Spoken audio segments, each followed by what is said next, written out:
5 basic blocks with a karambit. The first one starts with a pass and a downward strike and an upward return. How can I use that in application other than this circling, passing, circling motion? So it really depends on the strike that is coming in. Let's use this against a right straight cross, imaginary line coming in because Bob doesn't have arms. Well, I can cover and I can slash. As this comes in, I take an inside line and I'm trying to slash on the inside of the forearm, targeting the brachial or the tendons of the forearm, maybe into the bicep, depending on how deep I get into my initial entry. And then I do a cover. This can go to the face. This could be opening the arm up. This could be pulling this hand down. It really just depends what barrier is in my way. So if this is coming in straight, there's my slash. Here's my press. Let's say press this hand against the chest or against the body, and I can cut. If this press is high, I can cut across the hand. Again, if this press is high, I can take a low line slash into the body.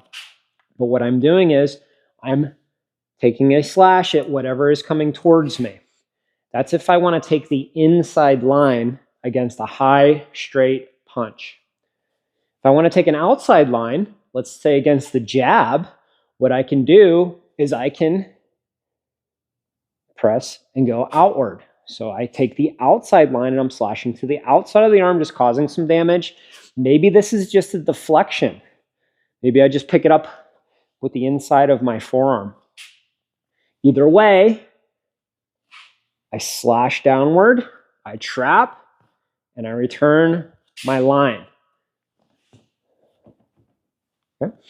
If this is going to be a high line, so one of these overhand strikes, what I can do is I can duck my head, and now I just raise the position of the interception. Okay, so here we're intercepting here on the straight line at shoulder level. Here, I'm going to be intercepting here much higher. So as this comes down diagonally, I'll assist the pass to get in, and then I have to change my direction, return upward this way. So I'm here.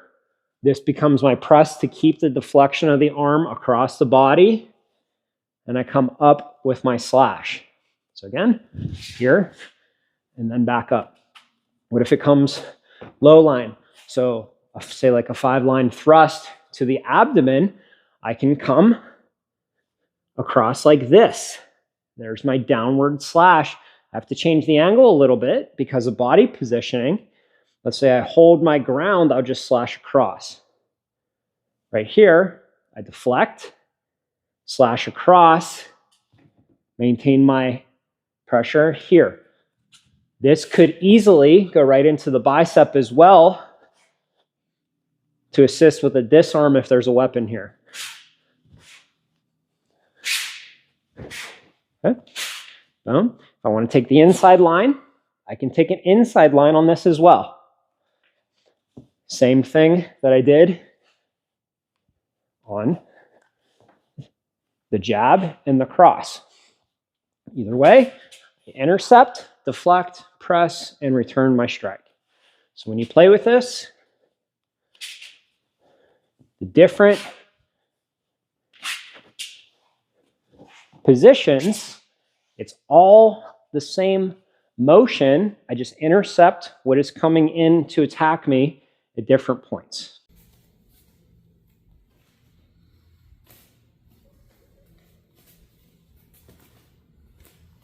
The second fundamental block with the karambit comes up, circles the head, and slashes across. So I have this high shield and a cross on my return. So part of this is a little bit of a conceptual movement. Does it make a lot of sense for me to cover and come across? Maybe. Maybe this is, I'm covering, let's go against the cross on this one. Imagine the cross coming here. I do my vertical entry off this, get a cover, and then I just circle and come across over top of the arm. That is one application of this. I could do the same thing from the inside line against the jab or a left straight punch. A lot of times what you're going to do though with this circular up, instead of circling around the head, what I'm going to do is I'm just going to hook into the arm like this. So I do a shield block, continue my circle, and come in, and see how I can turn and come across like this. Bang. So instead of keeping this up and around, which I can do, I basically just do a circle block around off of my vertical entry.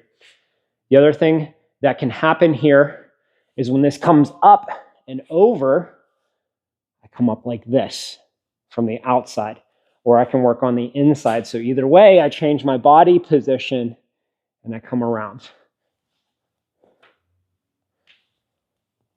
Straight in, straight back. Here, here. This is very similar to this, except I keep the Karambit high and around.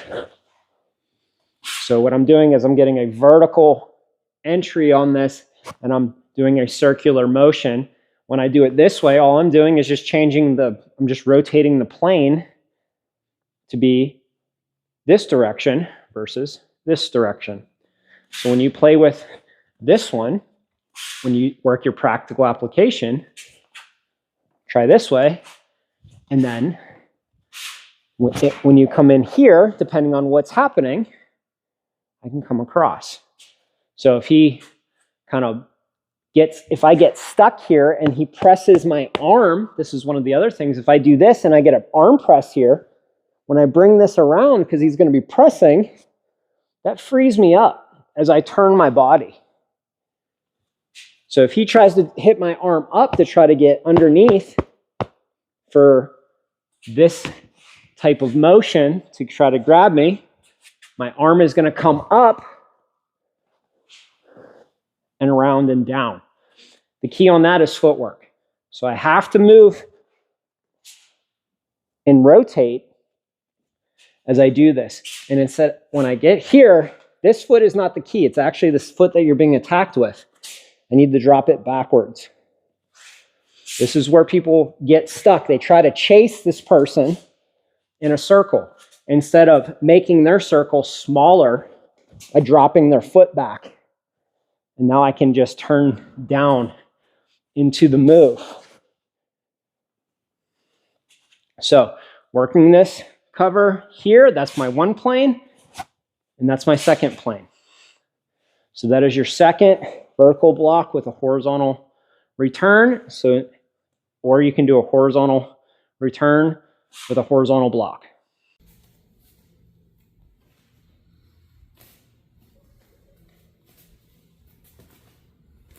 Okay, the third block is an elbow drop. There are multiple ways I can do an elbow drop.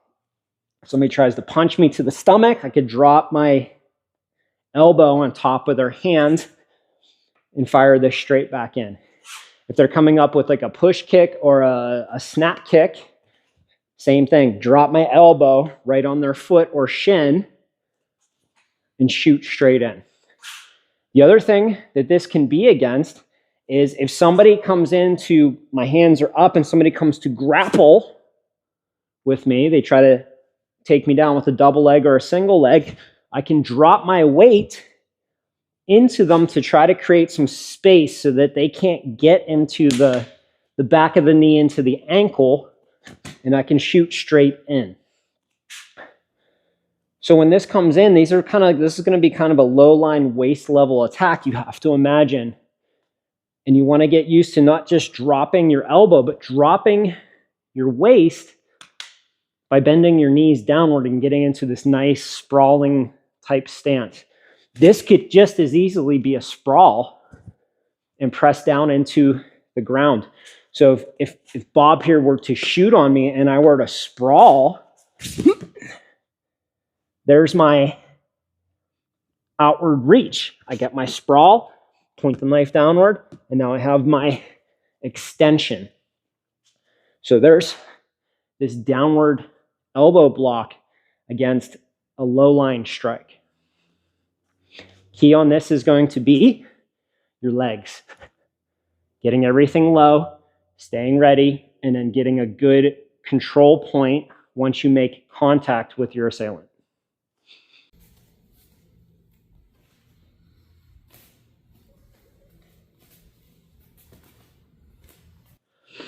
Okay, next block. Just basic shield block, but I'm going to turn away from my attack. So if this is a straight line, I'm not trying to stay parallel to the strike. I'm trying to get completely offline from it. This can be diagonal. This could be horizontal to it. I'm going to be really compressed with this, but because I want a good extension from this.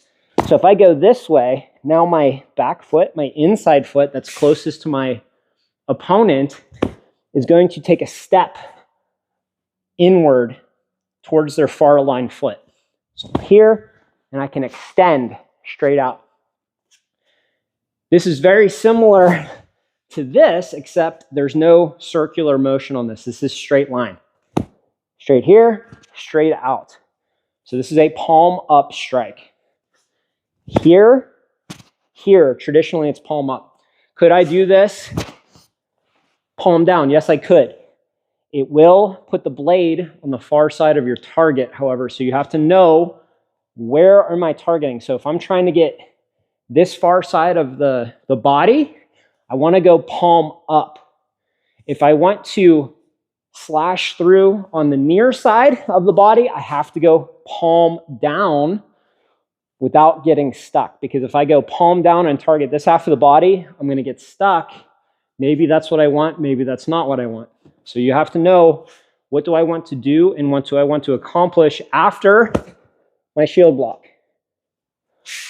This can come from high line strikes. This also can just be a secondary block. Say I have a 5-line here, and I just want to guard myself for any follow-ups because I got a really good positive clear here. And then I can step in for my control points. This can also be an entry into a low line strike. So I do a level change into the low line. So maybe I'm trying to target the femoral. Here, straight in across. And I can get in nice and tight on this as well. This could be an elbow strike for somebody coming in on me. Either way, my karambit's there, and then maybe I get stuck and I just rip outward. So there's a bunch of different scenarios you can use this vertical entry in, or this vertical shield block in straight line return based on the type of attack that's coming.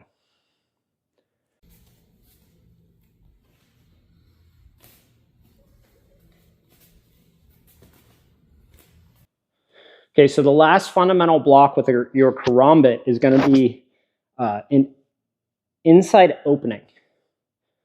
You can do this from an outside position, but this really excels if you can make it to the inside. So inside being between their arms. So what I'm going to do is basically pull back like I'm loading a punch. What I'm going to get is either the spine or the back side of the karambit to catch, or I can even get to the outside bridge of my forearm. So if this is a big looping strike, I could just run this line to kind of create some space away from me, and then I just step right back in. So here's my opening. There's me closing. If I want to make it to the outside position, so right strike coming in, I can step to the outside. So this would basically be like your double shield block here. But I'm going to do a little shot with my hand here to press, to deflect the arm away from me so it can't interfere with the returning strike with the karambit. Maybe I attack the arm, I can get into the subclavian, I can get into the eye, the cheek, the throat, etc. Okay? So the same thing here, and I can change my level. That's one of the great parts about this return line. I don't have to stay the same level that I intercepted the strike in. A lot of the times going and changing your level would actually be even more effective because it's so close and so severe, your opponent doesn't have time to react to it. So if I'm here and I drop straight into the bladder, I go here and I get straight into the femoral. I go here and I hook into the back of the knee and I can get a takedown, or I can get even into the inside portion of the knee to take their MCL, ACL out, depending on which side of the leg I'm on.